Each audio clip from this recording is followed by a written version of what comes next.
Goeiemôre almal, Vrydagoggend. Vandag is dit die 14de Augustus, dis die jaar 2026, se lieflike dag deur Abba geskenk aan ieder en elkeen van ons. My naam is Sonja Gerber. Vanoggend wil ek so 'n bietjie gesels oor slegte gewoontes. Dit is partykeer verskriklik moeilik, ook vir kinders van die Here, om van slegte gewoontes ontslae te raak. Maak nou nie saak wat dit is nie. Sonde bly sonde. Daar's een hel wat brand.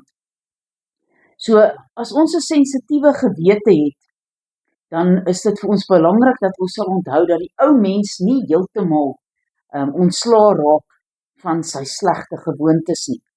Nou, as ons gaan kyk na Paulus se lewe, hy skryf hier in Romeine 7, en ek lees hier van vers 14 af. Want ons weet dat die wet geestelik is, maar ek is vleeslik verkoop onder die sonde. Want wat ek doen, weet ek nie. Want wat ek wil, dit doen ek nie. Maar wat ek haat, dit doen ek. En as ek doen wat ek nie wil nie, dan stem ek die wet toe dat dit goed is. Maar nou is dit nie meer ek wat dit doen nie, maar die sonde wat in my woon. Want ek weet wat in my, dit wil sê in my vlees, niks goeds kan woon nie, want om te wil is by my aanwesig, maar om goed te doen, dit vind ek nie. Want die goeie wat ek wil, doen ek nie, maar die kwaad wat ek nie wil nie, dit doen ek.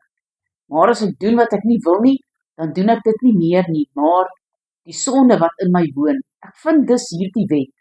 As ek die goeie wil doen, is die kwaad by my aanwesig, want ek verlustig my in die wet van God na die innerlike mens, maar ek sien 'n ander wet in my lede wat stryd voer teen die wet van my gemoed en my gevange neem onder die wet van die sonde wat in my lede is. Ek, elendige mens, wie sal my verlos van die liggaam van hierdie dood? Ek dank God deur Christus ons Here, so dien ek self dan wel met die gemoed die wet van God, maar met die vlees die wet van die sonde. So hierdie probleem het Paulus nou gehanteer, deur nie toe te laat dat dit hom van die sekerheid van sy verlossing beroof nie.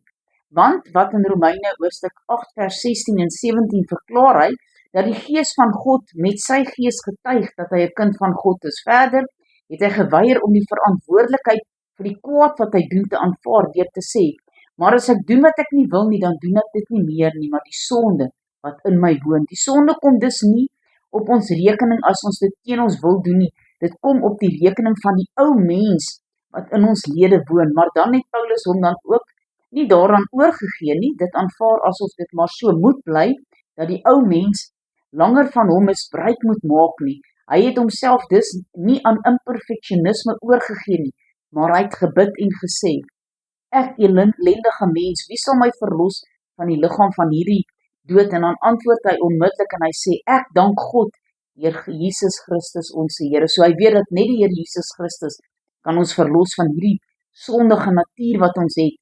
Wat hieruit duidelik word, is dat alle gelowiges tegelyk geestelik en vleeslik is. Paulus sê van homself, want ons weet dat die wet geestelik is, maar ek is vleeslik verkoop onder die sonde.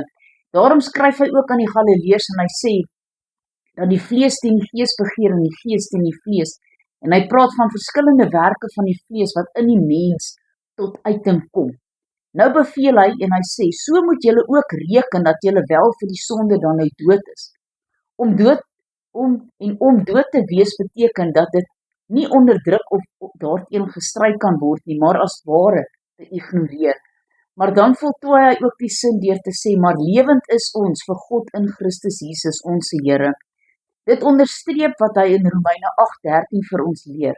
Want as julle na die vlees lewe, sal julle sterwe, maar as julle na die gees lewe, dan sal die werke van die liggaam doodmaak, julle sal lewe.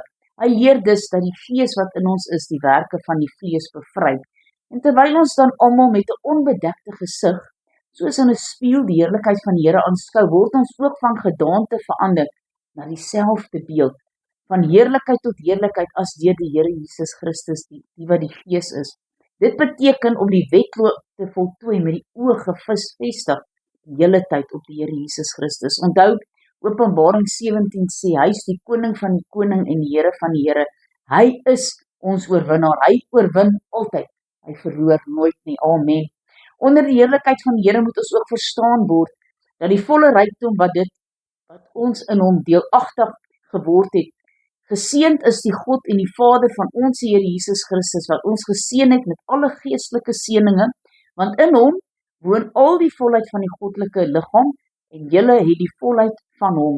Maar deur hom is julle in Christus Jesus, wat vir ons geword het wysheid uit God en geregtigheid uit heiligmaking en verlossing. Daarom as iemand in Christus is hy 'n nuwe skepping. Die ou dinge het verbygegaan, alles het nuut geword.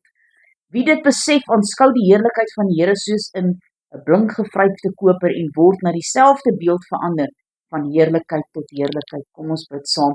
Almagtige God en Hemelse Vader, Here, baie dankie dat ons hierdie slegte gewoontes wat ons het, wel kan afsterf, deur gedurig deur in die woord te wandel en deelagtig te word, om van heerlikheid tot heerlikheid verander te word in U. Here, kom seën ieder en elkeen van ons in hierdie naweek. Dis my gebed in Jesus naam, halleluja, amen en amen.